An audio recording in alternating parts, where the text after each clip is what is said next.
partit li rridu nkunu l-partit ta' Malta kollha.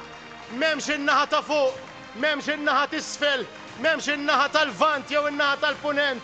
Aħna rridu Malta u Għawdex waħda aħjar, isbaħ, iktar b'saħħitha u iktar sinjura għaliex hekk inti u liedek u wlied uliedek nistgħu il-koll ngħixu aħjar.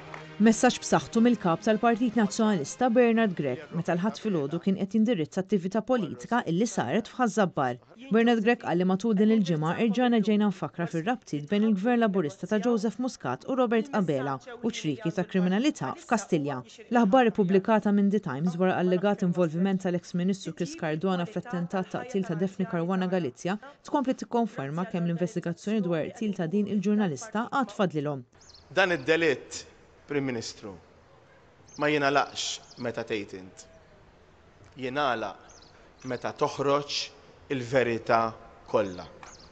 Hekk biss tista' ssir ġustizzja sħiħa ma' dawk kollha illi kienu involuti f'dan id-delitt. Dwar Rosien Cutajar, Bernard Grech qal li l-verità jafa kulħadd u ħadd ma jista' jmerija.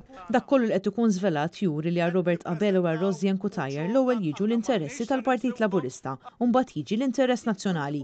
Filwaqt li Robert Abela qed jgħid li l-istituzzjonijiet f'pajjiżna qed jaħdmu, lanqas l-uffiċċju tal-istess Prim Ministru mhu qed jaħdem għax għal darb'oħra wera ruħu dajjef quddiem sitwazzjoni mill-aktar delikata. Bernard Grech qal li matul l-aħħar jiem komplejna naraw oppożizzjoni proattiva u gvern reattiv anke dwar l-ixxus tal-enerġija u tal-kera. Ħanibqgħu ġimgħa wara ġimgħa noħorġu proposta wara oħra biex il-gvern jibqa' jikkopja, biex il-gvern jibqa' jieħu l-idejat tagħna ħalli jkun qiegħed millum l-oppożizzjoni tgħin lil Maltin u l-Awċin kollha. Wara l-viżjoni li l-Partit Nazzjonalista nieda ġimagħtejn ilu bi pjan għall-enerġija, il-Ministru Mirjam Dalli ħabbret proposta tal-Partit Nazzjonalista, proposta illi minnha se jgawdu 25,000 familja.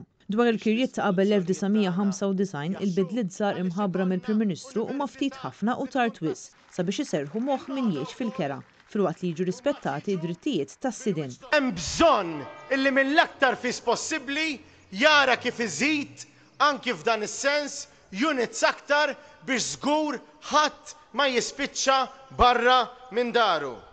Ma nistgħux neffordjaw li jkollna mqar anzjan wieħed li jispiċċa jgħix barra it-triq. Bernard Grech qal li l-Partit Nazzjonalista se jkompli jaħdem sabiex pajjiżna jkollu reputazzjoni tajba, reputazzjoni li twassal sabiex pajjiżna jkun rispettat madwar id-dinja kollha, fejn il-Partit Nazzjonalista huwa l-uniku partit li qed joffri tama għal ġejjin aħjar.